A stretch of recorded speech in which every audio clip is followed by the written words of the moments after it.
Third law अपन discuss कर रहे हैं, law of multiple proportion. Constant proportion के बाद मल्टीपल, अंतर कहाँ पे आ रहा है? यहाँ पे क्या आता था सेकंड लॉ में? कांस्टेंट प्रोपोर्शन या डेफिनेट प्रोपोर्शन, फिक्स प्रोपोर्शन। यहाँ क्या आ रहा है? मल्टीपल प्रोपोर्शन का क्या मतलब होता है?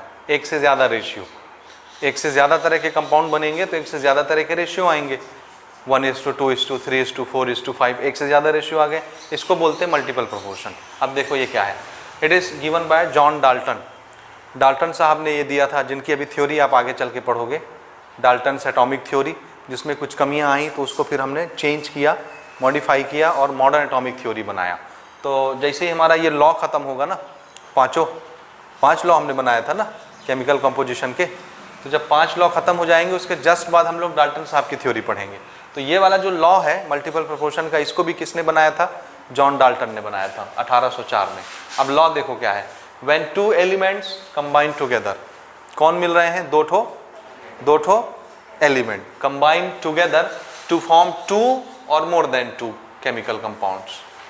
2 और मोर देन 2 केमिकल कंपाउंड्स, क्या मतलब है? 2 एलिमेंट मिल रहे हैं, 2 एलिमेंट मिल करके एक कंपाउंड नहीं बनाएंगे, एक से ज़्यादा कंपाउंड बना रहे हैं, 2 या 2 से ज़्यादा, बहुत तरह के कंपाउंड बन सकते हैं ना। जैसे कार्बन और ऑक्सीजन मैंने लिया, कार्बन और ऑक्सीजन में मिलाऊंगा, ये 2 एलिमेंट है ना, कार्बन और ऑक्सीजन, इनको मिलाइए तो कभी आप देखोगे कार्बन मोनोऑक्साइड बन गया, कभी आप देखोगे कार्बन डाइऑक्साइड बन गया, कभी आप देखोगे कार्बन ट्राइऑक्साइड बन गया। ऐसे करके बहुत सारे कंपाउंड बन सकते हैं, एक से ज़्यादा कंपाउंड बन सकते हैं। तो जब भी 2 एलिमेंट मिलेंगे, 2 एलिमेंट कंबाइन होंगे और क्या बनाएंगे? 2 या 2 से ज़्यादा कंपाउंड्स बनाएंगे, तब ये नियम लगेगा, याद रखना।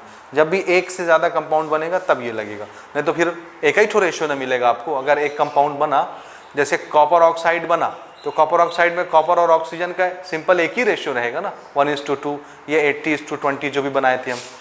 एक से ज़्यादा कंपाउंड बनेगा तब आपको 2 अलग अलग रेशियो देखने को मिलेंगे अलग अलग कंपाउंड में। तो ये जब अलग अलग कंपाउंड बनते हैं 2 एलिमेंट के मिलने से, तब ये वाला रूल काम करता है। समझ रहे हैं कि नहीं समझ रहे हैं? इससे पहले वाला लॉ क्या बताता है कि कभी भी 2 एलिमेंट आपस में कंबाइन होंगे और एक कंपाउंड बनाएंगे, एक, तो उनके कंस्टिट्यूएंट पार्टिकल का रेशियो हमेशा कैसा रहेगा? सेम। कॉपर ऑक्साइड यहाँ से, अगले बार भी कॉपर ऑक्साइड, तीसरी बार भी कॉपर ऑक्साइड लाओ, चौथी बार भी कॉपर ऑक्साइड लाओ, कंपाउंड तो हम एक ही ला रहे हैं ना बार बार, और उसके अंदर हर बार किसको देख रहे हैं? कॉपर और ऑक्सीजन का रेशियो, कॉपर और ऑक्सीजन का रेशियो, कॉपर और ऑक्सीजन का रेशियो। तो हर बार वो रेशियो सेम ही मिलेगा ना, 80:20। अभी हमने न्यूमेरिकल भी बनाया। ओके, ये क्या है? जब भी 2 एलिमेंट मिले और एक कंपाउंड नहीं बना, एक से ज़्यादा कंपाउंड बना, एक बना, 2 बने, 3 बने, बहुत सारे कंपाउंड बने, तब ये वाला लॉ लगेगा। तो आपको याद रहेगा कौन सा लॉ कब लगाना है, क्या देख के लगाना है? बोलिए, रहेगा याद या नहीं रहेगा? मैं पूछूंगा इसको आपसे ना। So, when 2 elements combine together to form 2 or more than 2 chemical compounds, then the mass of the one element, अब ध्यान से समझना, mass of the one element which combine with a fixed mass of the other। जैसे 2 element मिले, एक 2-3 तरह के compound बनाए उन्होंने, जैसे मैं लेता हूँ कार्बन ऑक्सीजन मिले, तो कार्बन ऑक्सीजन एक बार क्या बनाएंगे? कार्बन मोनोऑक्साइड, और एक बार क्या बनाएंगे? Carbon dioxide. इसी के एग्जांपल से मैं आपको समझाता हूँ, उसके बाद इसको आगे पढ़ते हैं। जैसे हम ले लेते हैं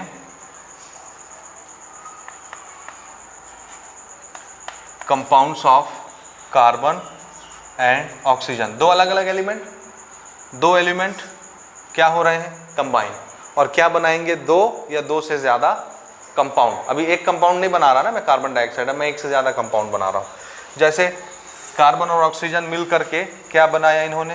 कार्बन मोनोऑक्साइड बना लिया। और क्या बना सकते हैं? कार्बन डाइऑक्साइड बना सकते हैं। एक से ज़्यादा कंपाउंड बन गया ना, बनाने वाले कौन? कार्बन और ऑक्सीजन। तो ये 2 अलग अलग दिखा। हाँ, अब देखो ना, अगर ऐसा होता है, the mass of the one element which combine with fix mass of the other, उस एलिमेंट का मास जो किसके साथ कंबाइन हो रहा है? फिक्स मास वाले एलिमेंट के साथ कंबाइन हो रहा है। फिक्स मास वाले एलिमेंट, यानी इन दोनों में किसी एक का मास फिक्स होगा। 2 कंपाउंड हैं, दोनों में सेम एलिमेंट है, सेम एलिमेंट में, यानी दोनों एलिमेंट में किसी एक एलिमेंट का मास फिक्स होगा। कौन सा मास फिक्स दिख रहा है आपको? कार्बन यहाँ भी है, कार्बन यहाँ भी है, यहाँ सिंगल ऑक्सीजन है, यहाँ डबल ऑक्सीजन है, तो यहाँ कार्बन का मास कितना होता है? कार्बन का मास बोलो, कार्बन का मास जोर से 12, याद रखना जी, कार्बन का मास कितना 12, ऑक्सीजन का मास, हाँ वो एटॉमिक नंबर होता है 8, एक एटम उसका एटॉमिक नंबर 8, लेकिन उसका मास कितना 16। तो यहाँ पर कार्बन और ऑक्सीजन जो एलिमेंट है उनका रेशियो क्या है 12:16, तब क्या बना कार्बन मोनोऑक्साइड। यहाँ पे देखो कार्बन का मास कितना 12, ऑक्सीजन का मास बताओ, 2 ऑक्सीजन है तो कितना हो गया। इसमें देखो एक एलिमेंट का मास फिक्स है दोनों कंपाउंड में, वो कौन एलिमेंट है कार्बन, फिक्स है, ध्यान से समझना, ये वाला मास और ये वाला मास दोनों देखो 12-12 दिखा, यानी ये क्या है फिक्स्ड, ये भी क्या है फिक्स्ड, ठीक है। अब पढ़ो देखो, the mass of one element which combine with fixed mass of the other, fix mass वाला कौन कार्बन, तो किस मास के एलिमेंट की बात हो रही है, कौन मिल रहा है फिक्स वाले के साथ, ऑक्सीजन, ऑक्सीजन, समझ आया। तो ये बोलता है law, the mass of one element या the mass of oxygen which combine with fixed mass of carbon bears a simple ratio to one another. उस एलिमेंट के बारे में बात हो रहा है जो एक फिक्स मास वाले एलिमेंट के साथ कंबाइन हो रहा है, इस एलिमेंट के बारे में बात हो रहा है जो फिक्स मास वाले एलिमेंट के साथ कंबाइन हो रहा है। और क्वेश्चन ये बोलता है कि अगर एक ऐसा एलिमेंट है जो किसी फिक्स्ड मास वाले एलिमेंट के साथ मिला है, ये फिक्स्ड है और ये दोनों मिल रहे हैं फिक्स्ड मास वाले एलिमेंट के साथ, तो लॉ ये बोलता है कि ये वाले जो एलिमेंट हैं जो फिक्स मास वाले एलिमेंट के साथ मिलते हैं, तो ये वाले एलिमेंट आपस में कैसे रहते हैं, सिंपल रेशियो में रहते हैं आपस में, यानी ऑक्सीजन ऑक्सीजन आपस में क्या रहेंगे, सिंपल रेशियो में ही रहेंगे हमेशा। और सिंपल रेशियो मतलब क्या, 1:2, 2:3, 3:4, 1, 2, 3, 4, ये सिंपल नंबर है, तो ये है सिंपल रेशियो। लेकिन अगर 1:8 आ गया, 1:9 आ गया, 2:17 आ गया, तो नंबर के बीच में बहुत ज़्यादा डिफरेंस है, ये नंबर सिंपल रेशियो नहीं है। समझ में आ रहा है लैंग्वेज, आया जी, मीनिंग समझ में। तो ये लॉ क्या बोलता है कि जब भी दो एलिमेंट कंबाइन होकर एक से ज़्यादा तरह के कंपाउंड बनाते हैं, तो उन दोनों कंपाउंड में, तीनों कंपाउंड में एक ऐसा एलिमेंट होगा जो क्या रहेगा हर जगह फिक्स। तो दूसरा वाला एलिमेंट जो हर बार फिक्स एलिमेंट के साथ कंबाइन होकर कंपाउंड बना रहा है, वो दूसरा एलिमेंट जितने भी कंपाउंड में मिलेंगे वो आपस में कैसे रहेंगे, सिंपल रेशियो में रहेंगे। आया मीनिंग समझ या नहीं आया, जोर से बोलो, आया। तो यहाँ पर देखो ऑक्सीजन ऑक्सीजन का रेशियो क्या है, ऑक्सीजन ऑक्सीजन का रेशियो बताओ, दिस इज 16:32, और इसको जब आप कटाओगे तो ये 16 से डिवाइड हो जाएगा दोनों नंबर, तो ये कितना हो गया 1:2, ये कैसा रेशियो है, सिंपल रेशियो। आया समझ में। इसी तरह से और भी अपन एग्जांपल्स ले सकते हैं, जैसे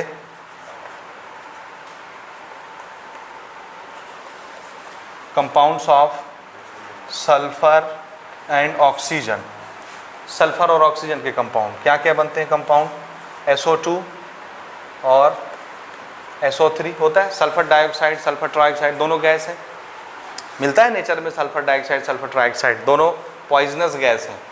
कैसी गैस, पॉइजनस गैस।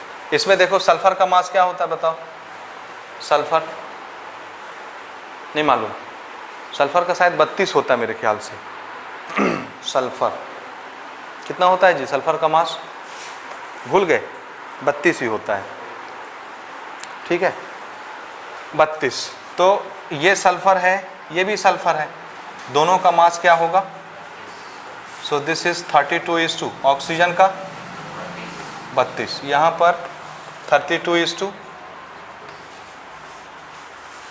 ठीक है ठीक है, 16 3 जा 48, हाँ जी, ये तो कांस्टेंट हो गया तुम्हारा ये। तो दूसरा एलिमेंट जो एक फिक्स मास वाले एलिमेंट के साथ कंबाइन हुआ है, ये एलिमेंट आपस में कैसे रहते हैं, सिंपल रेशियो में रहते हैं। तो यहाँ पे O2 और O3 इनका रेशियो सिंपल रहेगा, सिंपल रहेगा तभी ये लॉ इलस्ट्रेट होगा, नहीं तो नहीं होगा। इसको आप डिवाइड करेंगे कितना बनेगा ये, 16 दूनी 32 और 16 3 48। देखो 2:3 कैसा रेशियो है, सिंपल रेशियो, आ रहा है समझ? इससे चेक हो जाएगा सेकंड एलिमेंट जो फिक्स एलिमेंट फिक्स मास वाले एलिमेंट के साथ कंबाइन हुआ है, हमेशा सेकंड एलिमेंट आपस में क्या रहेंगे, सिंपल रेशियो में रहते हैं आपस में। ठीक, और देखो एक एग्जांपल दिखाता हूं।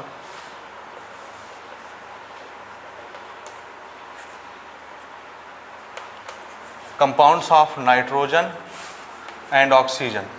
नाइट्रोजन और ऑक्सीजन के बहुत सारे कंपाउंड बनते हैं, ठीक है, बातें नहीं करो।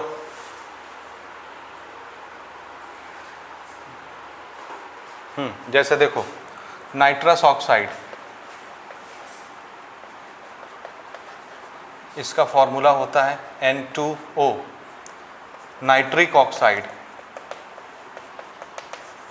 इसका फॉर्मूला होता है NO।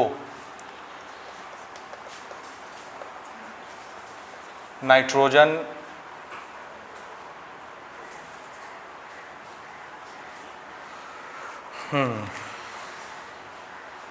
Dioxide, N2O2। Nitrogen trioxide, N2O3।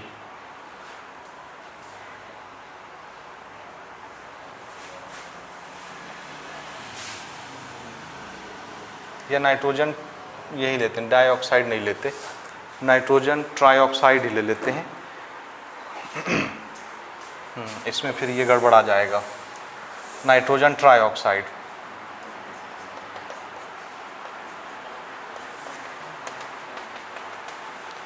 This is N2O3। Nitrogen tetroxide,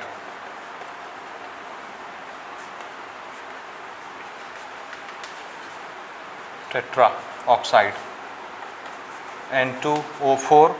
और ये बनाता है नाइट्रोजन पेंटाऑक्साइड,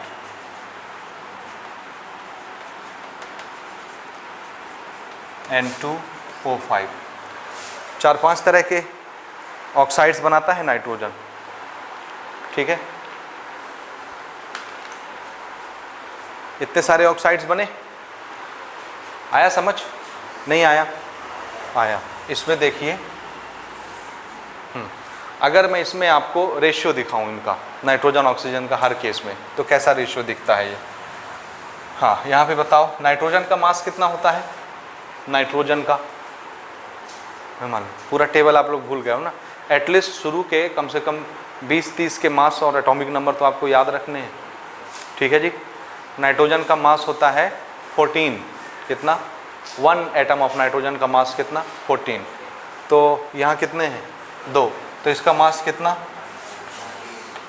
28। और इसका 16। यहाँ बताओ 14:16। यहाँ बताओ 28 बताओ 48। यहाँ 28 इसका 16 चौके 64, ठीक है।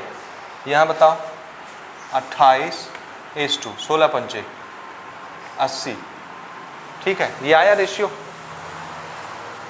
आ गया। तो इसको हम क्या करेंगे, इस लॉ में सेट होता है कि नहीं, देखो कैसे सेट करते हैं इसको। हमारा यहाँ मेथड क्या रहा है कि अगर दो एलिमेंट जो आपस में कंबाइन होके 2 या 2 से ज़्यादा कंपाउंड बनाते हैं, यही था ना, एक कंपाउंड नहीं चलेगा, एक से ज़्यादा कंपाउंड होने चाहिए। तो यहाँ तो हमने भी खाली 2-2 कंपाउंड के एग्जाम्पल लिए थे। नाइट्रोजन और ऑक्सीजन मिलकर कितने तरह के कंपाउंड बनाते हैं? 5 तरह के, है ना। तो हर एक में नियम क्या होगा कि हमेशा एक एलिमेंट एक फिक्स मास वाले एलिमेंट के साथ कंबाइन होगा, यानी एक एलिमेंट का मास हर एक में क्या होना चाहिए? फिक्स। तो दूसरा एलिमेंट जो फिक्स मास वाले एलिमेंट से मिल रहा होगा, उस दूसरे एलिमेंट का आपस में रेशियो क्या हो जाएगा? सिंपल हो जाएगा। आया समझ? इसका मीनिंग समझ आया या नहीं आया? बोलिए, पक्का आया? तेरे को आया छोरी समझ में कि नहीं आया? आया। तो यहाँ देखो दोनों के मासेस तो अलग अलग हैं। यहाँ अगर मैं नाइट्रोजन के मास आपको दिखाता हूँ तो ये 28, 14, 28, 28, 28 है, बीच में 14 भी आ गया ना, तो ये तो फिक्स नहीं है हर जगह।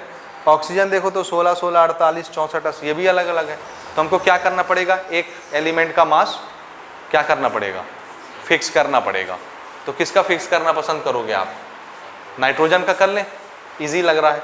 क्या बना लें नाइट्रोजन को? 28 बना लें या सबको 14-14 बना दें? 14। 14 बनाना है तो देखिए क्या करना पड़ेगा, इसको 2 से डिवाइड, इसको 2 से डिवाइड, क्योंकि 2 से डिवाइड होने पे ये 14 हो जाएगा। तो बोलिए कितना हुआ ये 14, 2 से डिवाइड किए तो इसको भी 2 से किए तो 8। इसको कुछ नहीं करना क्योंकि पहले से 14 है, तो ये एज इट इज रहेगा। हमारा टारगेट क्या है, इसको फिक्स बनाना, नाइट्रोजन को। समझ आ रहा है, नाइट्रोजन के मास को क्या करना, फिक्स करना। इसको 14 बनाना है, क्या करना है 2 से डिवाइड, तो ये भी 2 से डिवाइड हुआ। ये जब 2 से डिवाइड होगा कितना होगा 34 24। हाँ जी, इसको बोलो 14 बनाए यानी 2 से डिवाइड किए, तो अगली पार्टी को 2 से डिवाइड करो 32। इसको 2 से डिवाइड करना पड़ा तो ये कितना हुआ 14। ये समझ आया। तो मैंने नाइट्रोजन का मास क्या कर दिया 14 14 14 14 14 फिक्स कर दिया नाइट्रोजन का मास। तो ये जो ऑक्सीजन के मासेस होंगे ये आपस में क्या हो जाएंगे, सिंपल रेशियो में। Therefore oxygen are in simple ratios. जरा चेक करो क्या रेशियो बन रहा है ऑक्सीजन का, 8:16:24:32:40। क्या ये सिंपल रेशियो में है ऑक्सीजन? सिंपल मतलब समझ रहे हो, ज़्यादा डिफरेंस नहीं होना चाहिए दो नंबर के बीच। है कितना कितना बन रहा है, 8 से हर नंबर डिवाइड होता है, 8 1 जा, 8 2 जा, 8 3 जा, 8 4 जा, 8 5 जा। ये रेशियो कैसे रेशियो है, सिंपल रेशियो। तो नाइट्रोजन हमने फिक्स कर दिया, तो एक फिक्स मास के एलिमेंट के साथ जो एलिमेंट कंबाइन होगा उस एलिमेंट का आपस का रेशियो क्या हो जाएगा, सिंपल हो जाएगा। So this illustrate law of multiple proportion. यही है मल्टीपल प्रोपोर्शन, एक से ज़्यादा रेशियो आए, एक ही एलिमेंट का एक से ज़्यादा रेशियो आ रहा है अलग अलग कंपाउंड में। बोलिए किसी कंपाउंड में सेम ऑक्सीजन 1 गुना होता है तो दूसरे कंपाउंड में ऑक्सीजन 2 गुना हो जाता है बाई मास, तीसरे कंपाउंड में ऑक्सीजन 3 गुना हो जाता है, चौथे में 4 गुना, पांचवें में 5 गुना। यानी ऑक्सीजन तो एक ही ठो एलिमेंट है लेकिन अलग अलग कंपाउंड में वो अलग अलग रेशियो में मिलता है, अलग अलग मास में मिलता है। लेकिन वो रेशियो कैसा रहता है, हमेशा सिंपल रहता है। ऐसा नहीं होगा एक में 2 गुना मिला तो अगले में 40 गुना मिलेगा बाई मास, ऐसा नहीं हो सकता। ठीक है, तो ये इसको आप समझिए। इसमें भी थोड़े से क्या कहने चाहिए, एक्सेप्शनल केस हैं, वो भी मैं आपको समझा देता हूँ। एक्सेप्शनल केस यानी हर जगह ये लॉ फॉलो नहीं होता ना। यहाँ तो हमने लिख दिया, एक्सेप्शनल केस नोट कीजिए, या लिमिटेशन भी आप उसको बोल सकते हो।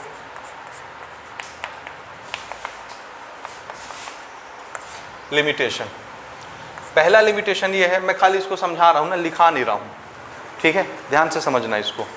पहला लिमिटेशन ये है कि यहाँ पर देखो, अगर मैं 2 एलिमेंट को कंबाइन करके 2 से ज़्यादा कंपाउंड बना रहा हूँ, ठीक है, तो इसमें कार्बन और ऑक्सीजन पहली बार ये दोनों एलिमेंट जब मिल करके कंपाउंड बनाए तो इसमें जो मास वाला कार्बन आपने लिया है, जितने मास वाला ऑक्सीजन आपने लिया है, अगले कंपाउंड में भी हम उतना ही मास वाला कार्बन और उतना ही मास वाला ऑक्सीजन लेते हैं।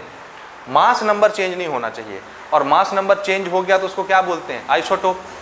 अलग अलग आइसोटोप के एलिमेंट अगर कंबाइन किए तो फिर ये लॉ नहीं लगता वहाँ पे। समझे, समझे कि नहीं, बोलिए, ठीक है ना। This law does not hold good. This law does not hold good with different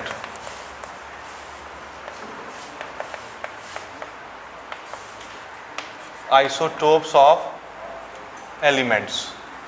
समझ आया, आया या नहीं आया? जैसे हमको पता है कि कार्बन कि 2-3 आइसोटोप मिलते हैं नेचर में, एक कार्बन 12 मास का मिलता है और एक 13 का भी मिलता है, एक 14 का भी मिलता है, अलग अलग आइसोटोप होते हैं कार्बन के। ऑक्सीजन भी अलग अलग आइसोटोप का मिलता है, एक मिलता है कौन सा 16 और एक मिलता है 17 मास का।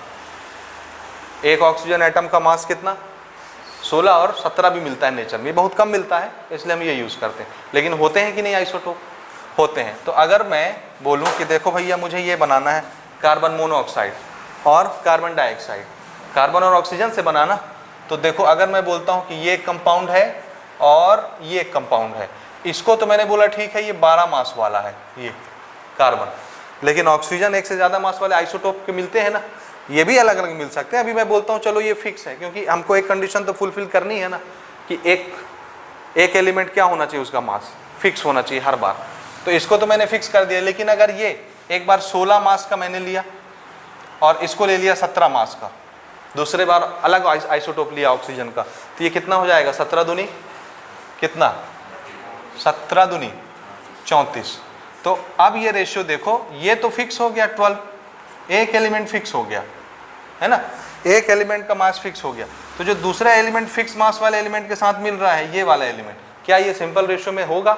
आंसर है अगर सेम आइसोटोप का लेते ऑक्सीजन तो होगा, यहाँ है, लेकिन अलग अलग आइसोटोप का लिए तो नहीं होगा। कैसे नहीं होगा, देखो ये है 16:34, जरा इसको कटा के देखो 2 से, ये कितना हुआ 8 और ये 17।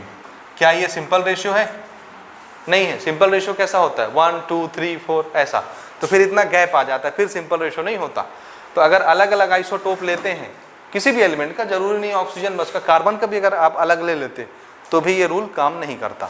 समझ गए, समझे कि नहीं? इसी तरह से दूसरे एक्सेप्शनल केसेस के देखो, ये तो हमने बनाया इनऑर्गेनिक कंपाउंड्स, 2 एलिमेंट से इनऑर्गेनिक कंपाउंड्स बनाए बहुत सारे। ऑर्गेनिक कंपाउंड्स जब बनते हैं, समझे, तो उस समय ये नियम कानून सब फेल हो जाते हैं, काम ही नहीं करते, लेकिन उसके बावजूद वो कंपाउंड बनते हैं बिना इस नियम के। ठीक है, हाँ, in organic compounds this law not work, या this law not holds good. जैसे मीथेन गैस जानते हो, CH4 मीथेन। इसी तरह से मीथेन के बाद आप ले लीजिए ब्यूटेन ले लें, प्रोपेन ले लेते हैं, C3H8 ब्यूटेन ले लो, C4H10। जरा चेक करो, चेक करके देखो सिंपल रेशियो में है कि नहीं, चेक करके देखिए, नहीं मिलेगा सिंपल रेशियो में। कार्बन का मास आप फिक्स भी करोगे 12, देख लो 12, और ये 4, हाइड्रोजन का तो 1 होता है, 4 हाइड्रोजन यानी 4, यहाँ पर 12 तियाँ 36:8, यहाँ पर 12 चौको 48:8। ठीक है, चलो मैं हाइड्रोजन का मास फिक्स कर दूँ, सॉरी 10 है ना, ओके। अगर मैं किसी एक एलिमेंट का मास फिक्स कर दूं तो दूसरा एलिमेंट सिंपल रेशियो में होना चाहिए कि नहीं? तो चलो इसको फिक्स करते हैं ना, 12 वाले को, इसको 12 बना लें। तो फिर क्या करना पड़ेगा 12 बनाने के लिए? इसको 2 से 3 से 3 से डिवाइड, तो इसको भी 3 से डिवाइड करना पड़ेगा, तो 8/3 हो जाएगा। नॉट अलाउड, नहीं हो सकता। प्रॉब्लम समझ रहे हो कि नहीं? इसको 12 बनाना है तो 4 से डिवाइड, इसको भी 4 से डिवाइड करना पड़ेगा, 2.5 बन जाएगा। समझ आ रहा है? तो सेकंड एलिमेंट कभी भी सिंपल रेशियो में नहीं आएगा। आया समझ? तो ये एक एक्सेप्शनल केस है, लेकिन ये कंपाउंड बनते हैं नेचर में। आप अभी पढ़ोगे 11वें 12वें चैप्टर में, 12वां या 13वां चैप्टर आएगा, दुनिया भर के कंपाउंड बनते हैं, ऑर्गेनिक कंपाउंड। तो जब ऑर्गेनिक कंपाउंड की बारी आती है तो ये law of multiple proportion fail हो जाता है, वहाँ नहीं काम करता। तो कुछ रिस्ट्रिक्शन है, इसकी लिमिटेशंस है, वो लिमिटेशंस आप याद रखेंगे। तो ये समझ में आया जी, इसका ओवरव्यू क्या है। इस पर अब आपको क्वेश्चन प्रैक्टिस करने तो थोड़े से और ये क्लियर कट समझ में आएंगे। तो एक क्वेश्चन इस पर हम लेंगे, ठीक है, ये नोट कर लो। चलिए थोड़ा सा एक क्वेश्चन हम लोग डिस्कस करते हैं लॉ ऑफ मल्टीपल प्रोपोर्शन पर। What is law of multiple proportion? जब भी दो एलिमेंट मिल करके 2 या 2 से ज़्यादा कंपाउंड बनाएंगे, सिंगल कंपाउंड नहीं, 2 से ज़्यादा, मिनिमम 2 कंपाउंड बनना चाहिए, 2 एलिमेंट मिल करके। तो अगर 2 एलिमेंट मिल करके 2 से ज़्यादा तरह के कंपाउंड बनाते हैं या कम से कम 2 कंपाउंड बनाते हैं, तो वो दोनों एलिमेंट 2 अलग अलग कंपाउंड में दोनों एलिमेंट दिखेंगे। उसमें से एक एक एलिमेंट एक एक फिक्स मास वाले एलिमेंट के साथ कंबाइन होता है। हम क्या करते हैं, 2 कंपाउंड हैं, 2 एलिमेंट मिल करके ये दोनों कंपाउंड बना रहे हैं, 2 तरह के कंपाउंड बना रहे हैं। जैसे कार्बन ऑक्सीजन मिल करके कार्बन मोनोऑक्साइड बनाए, सेम कार्बन ऑक्सीजन के एलिमेंट मिल करके कार्बन डाइऑक्साइड बनाए, तो हम ये देखते हैं कि दोनों कंपाउंड में एक एलिमेंट का मास फिक्स है, तो दूसरा एलिमेंट एक फिक्स मास वाले एलिमेंट से जब कंबाइन होता है तो दूसरे एलिमेंट का आपस का रेशियो भी क्या हो जाता है, क्या सेम नहीं, क्या सिंपल रेशियो में रहते हैं वो। दूसरा एलिमेंट का रेशियो आपस में क्या हो जाता है, सिंपल, वो भी सिंपल रेशियो में रहते हैं। अगर एक एलिमेंट एक फिक्स मास वाले एलिमेंट के साथ कंबाइन हो दोनों तरह के कंपाउंड में, समझ आ रहा है? जैसे दो एलिमेंट हैं, फर्स्ट एलिमेंट को हमने फिक्स कर दिया उसका मास, कार्बन 12 मास उसका फिक्स कर दिया, तो ऑक्सीजन एक फिक्स मास वाले कार्बन के साथ दोनों में कंबाइन हो रहा है।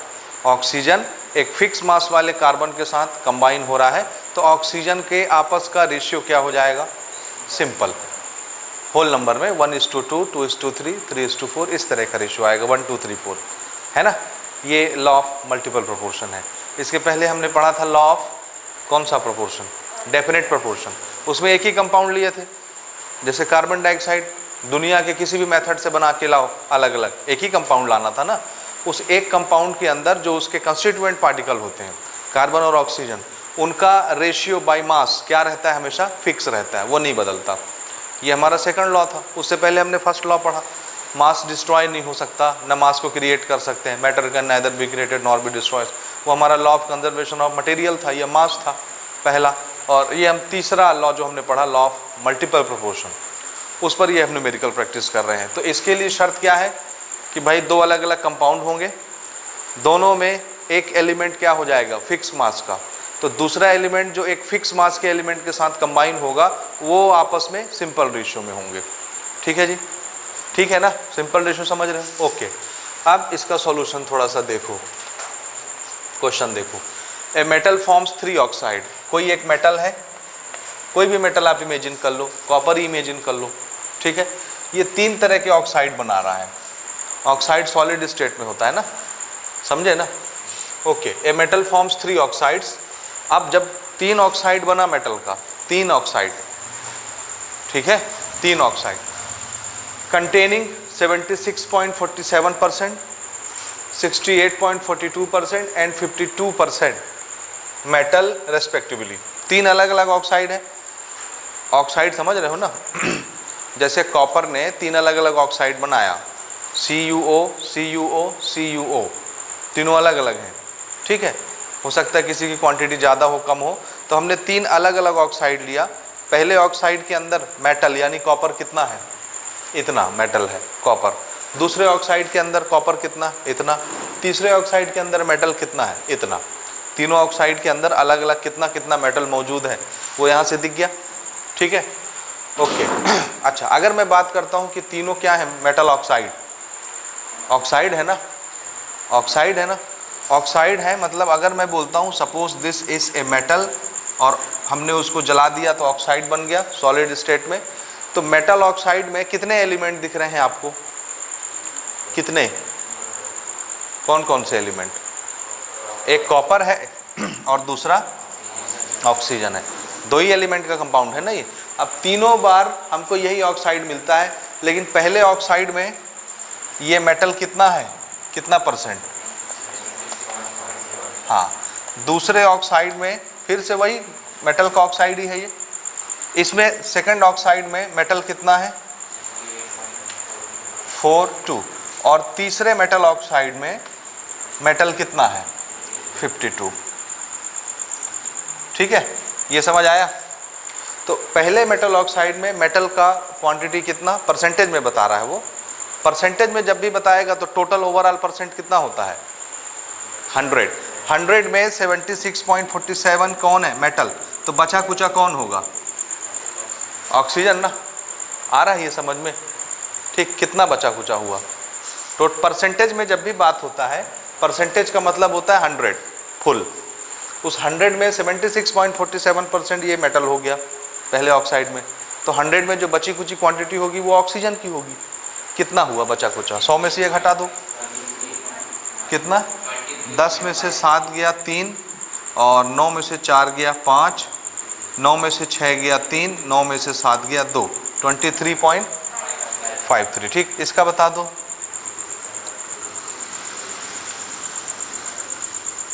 31.58, ठीक है, इसका बता दो। हाँ कितना 48, ये सब परसेंट में है जी, ठीक, इतने इतने परसेंट हमको यहाँ पर ये मिलते हैं। तो अब हमको ये इलस्ट्रेट करना है, ये दिखाना है, देखिए, शो दैट दीज वैल्यूज़, ये जो वैल्यूज़ दी हुई हैं, उन्होंने तो सिर्फ मेटल की हमको क्वांटिटी बताई है ना, ये वाली, ये, और दूसरी चीज़ हम अपने नॉलेज से निकाल के ला रहे हैं, क्योंकि परसेंटेज मतलब 100% होता है, और 100% में एक मटेरियल का, एक एलिमेंट की क्वांटिटी उन्होंने बता दी है, दूसरी की हम निकाल सकते हैं, इसलिए दूसरी उन्होंने नहीं बताई है, ठीक है। तो हमको क्या करना है, show that this values are in agreement with the law of multiple proportion. अब मल्टीपल प्रोपोर्शन की थ्योरी आनी चाहिए, तो हमको इसको प्रूव करके दिखाना है कि ये इतने सारे जो आपने ऑक्साइड्स बनाए हैं, एक से ज़्यादा तरह के ऑक्साइड, उसमें हमेशा आपस में ये जो दो एलिमेंट कंबाइन होंगे वो कैसे रहेंगे, सिंपल रेशियोज में रहेंगे। कौन से, एक का मास तो फिक्स करना पड़ेगा आपको, समझ आ रहा है, एक एलिमेंट का मास कैसा होना चाहिए, फिक्स। तो दूसरा एलिमेंट जो फिक्स मास वाले एलिमेंट के साथ कंबाइन होगा, उस दूसरे एलिमेंट के आपस का रेशियो क्या हो जाएगा, सिंपल, वो आपस में सिंपल रेशियो में रहता है। तो यहाँ पर देखो दोनों के मासेस अलग अलग हैं, परसेंटेज को हम मास लिख सकते हैं ना। सपोज उसने बोला 100% का ये ऑक्साइड है, क्या है 100% ऑक्साइड, उसमें 76.47% कौन है, मेटल, तो बाकी कौन होगा ये, तो मैं बोलता हूँ टोटल कितना है 100%, चलो इसको 100 ग्राम मान लो, 100 ग्राम, तो 100 ग्राम में 76.47% अगर कॉपर है तो ये 76.47 ग्राम ही हुआ ना, समझ रहे हो ना, उसको 100 ग्राम मान लो पूरा पूरा, तो मास में आ गया ये समझ में आ रहा है जी। तो बहरकैफ हमको करना क्या है, कॉपर या ऑक्सीजन में से किसी एक के मास को क्या करना है, फिक्स, सेम करना है, सेम मास, फिक्स मास। फिर हम देखेंगे कि जो दूसरा एलिमेंट फिक्स मास वाले एक एलिमेंट के साथ कंबाइन हो रहा है, दूसरे एलिमेंट आपस में क्या हो जाएंगे, सिंपल रेशियो में हो जाएंगे। किसका मास फिक्स कर लें, हम चाहे तो कॉपर का मास फिक्स कर सकते हैं, हम चाहे तो ऑक्सीजन का मास फिक्स कर सकते हैं। तो मैं ऑक्सीजन का मास फिक्स कर दूं, सेम बना दूं, सेम यानी क्या 1 ग्राम या 100 ग्राम या 20 ग्राम, जो तुमको बनाना है, एक जैसा मास बना लेते हैं सबका, ठीक है। शुरू करें, हाँ जी, चलिए कहाँ से शुरू करें जी चलो देखो, in first oxide,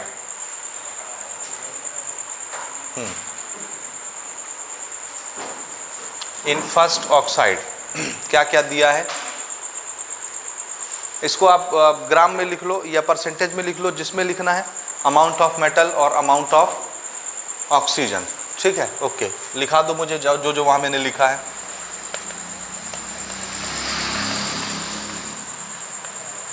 amount of metal कितना है ये, और सेम अमाउंट ऑफ ऑक्सीजन कितना है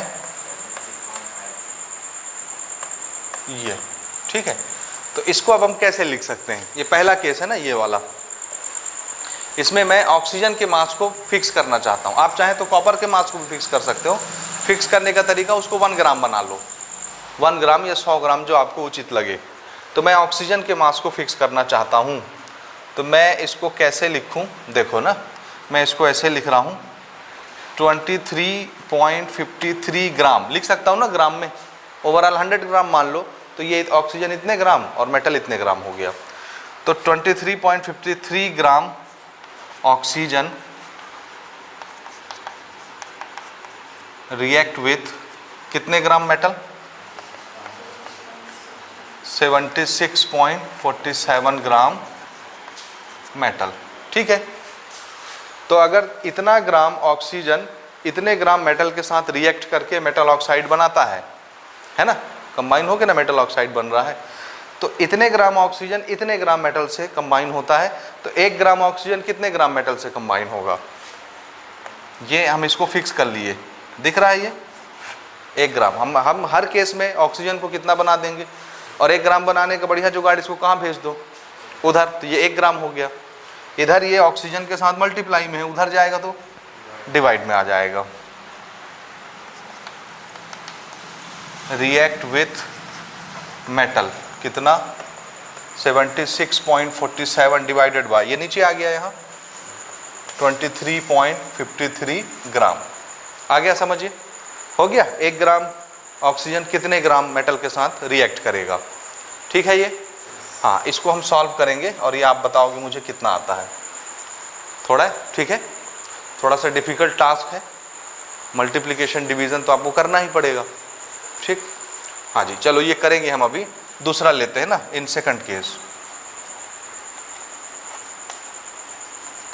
हाँ जी, सेकंड केस में बताओ अमाउंट ऑफ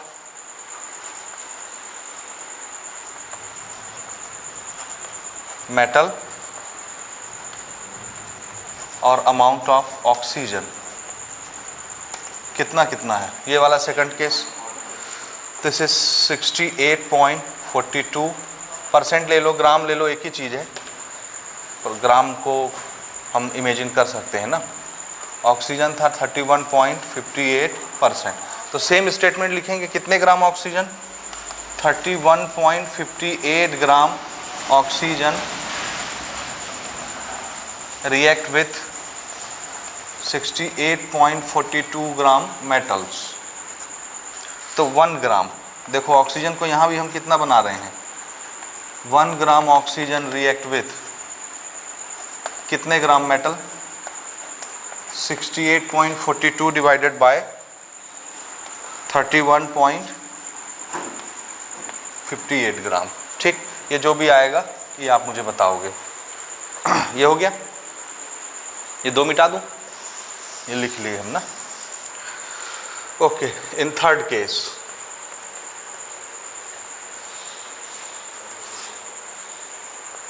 या थर्ड ऑक्साइड, ये ऑक्साइड ही है।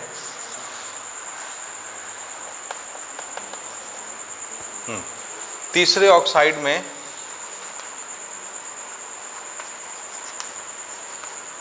अमाउंट ऑफ मेटल और अमाउंट ऑफ ऑक्सीजन कितना कितना है, 52% मेटल है और 48% ऑक्सीजन है। तो फिर से वही स्टोरी हम लिखेंगे, 48 gram oxygen react with 52 gram of metal, therefore 1 gram oxygen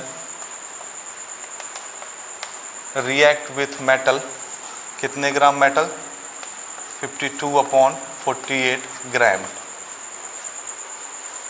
ठीक। अब इसको थोड़ा सा डिवाइड कर करके आप लोग मुझे बताइए कितना कितना आता है, ठीक है। पहला इसको करना है आपको डिवाइड। देखिए जानबूझ के हमने क्या किया है, ऊपर बड़ा नंबर नीचे छोटा नंबर, ताकि डिवीज़न हो जाए। नहीं तो अगर मैं मेटल को फिक्स करता, मेटल के मास को, तो मैं पहले मेटल को लिखता कि 76.47 gram metal react with 23.53 gram oxygen, तो ये ऊपर आता 23, और मेटल जब मैं इधर खसका के लाता तो नीचे आ जाता। तो ऊपर छोटा नंबर होता, नीचे बड़ा नंबर होता, आपको बड़ा दिक्कत होता सॉल्व करने में। इसलिए जानबूझ के हमने क्या किया है, ऐसी चीज़ को 1 बनाया है, फिक्स किया है मास, ताकि ऊपर कैसा नंबर रहे डिवीज़न में, बड़ा, नीचे छोटा, ताकि डिवीज़न हो जाए। इसको आप कटा सकते हो, 2 से कटा सकते हो। आप कहोगे 2 से तो कटेगा नहीं, कट जाएगा, डेसिमल के बाद भी आप उसको 1-2 डिजिट एडजस्ट कर सकते हो, ठीक है जी। कैंसिल करके देखो कितना आता है, बताओ। हाँ जी, तो डिवीज़न, इसका डिवीज़न कितना आया, 3.24 ग्राम, इसका डिवीज़न कितना आया, 2.16 ग्राम, और इसका डिवीज़न कितना आया, 1.08 ग्राम, ठीक है। अब हमने क्या किया था, देखो हमने ऑक्सीजन के मास को फिक्स कर दिया था। 1 ग्राम ऑक्सीजन कितने ग्राम मेटल से रिएक्ट किया, इतने। 1 ग्राम ऑक्सीजन इतने ग्राम मेटल से रिएक्ट किया, 1 ग्राम ऑक्सीजन इतने ग्राम मेटल से रिएक्ट किया। तो ऑक्सीजन का तो हर बार मास क्या है, फिक्स, ठीक है। अब हम इसको ऐसे बोल सकते हैं, देखो इतने ग्राम मेटल 1 ग्राम फिक्स मास ऑक्सीजन के साथ कंबाइन होता है, इतने ग्राम ऑक्सीजन इतने ग्राम मेटल 1 ग्राम फिक्स मास के ऑक्सीजन के साथ रिएक्ट करता है, इतने ग्राम मेटल 1 ग्राम यानी फिक्स मास ऑक्सीजन के साथ रिएक्ट करता है। तो ऑक्सीजन का मास फिक्स हो गया, तो ये वाला मेटल का मास, ये वाला मेटल का मास, ये वाला मेटल का मास आपस में कैसे होंगे? सिंपल रेशियो में होंगे। चेक करके देखते हैं। यहाँ पे अपन लिखेंगे इसको, देखिए, सिंस 1 ग्राम ऑक्सीजन, या इसको आप लिख सकते हो फिक्स्ड,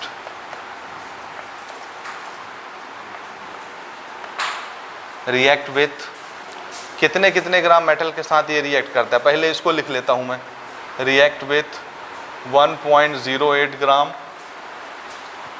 फिर इसके बाद 2.16 ग्राम, और इसके बाद 3.24 ग्राम मेटल रेस्पेक्टिवली। 1 ग्राम ऑक्सीजन इतने इतने ग्राम मेटल के साथ कंबाइन होता है, ठीक है। तो इनका रेशियो, मेटल्स का रेशियो आपस में क्या होना चाहिए? सिंपल। तो ज़रा चेक करते हैं। Therefore metals ratio 1.08 is to 2.16 is to 3.24। Check करो, देखो इधर देखो, 1.08 2 से मल्टीप्लाई कर दूंगा तो क्या ये आएगा? 8 दूनी 16 और 2 1 जा 2 आया। इसको 3 से मल्टीप्लाई कर दिए तो 8 त्रिक 24 और 3 1 जा 3 आ रहा है, ठीक है। So this is 1 time, this is 2 time and this is 3 time, आ गया। So these are in simple ratio. तो यहाँ हम क्या लिख सकते हैं? Metals are in simple ratio, therefore this proves laws of multiple proportion, या this values are in agreement with laws of multiple proportion. लिख सकते हो ना, ये लिख सकते हो ना, लिख लेना। क्या लिखोगे? This illustrate laws of multiple proportion, this illustrate laws of multiple proportion. हो गया। चलो इसके बाद हम लोग अगला लॉ लेते हैं। इसी तरह के क्वेश्चंस इसमें आते हैं, तो आप बना सकते हो ना। करना क्या रहेगा? किसी एक एलिमेंट के मास को क्या करना है? फिक्स। और कोशिश करिए किस एलिमेंट के मास को फिक्स करिए? आंसर है जिसका मास सबसे छोटा दिया हो, जो कम क्वांटिटी में हो। क्यों? ऐसा करने पे बड़ी क्वांटिटी ऊपर आएगी, छोटी क्वांटिटी नीचे आएगी, तो डिवाइड करना इजी हो जाएगा। नहीं तो छोटी ऊपर बड़ी नीचे रहती तो फिर दिक्कत होता है डिवाइड करने में। हो गया ये। चलो अगला लॉ देखते हैं अपन।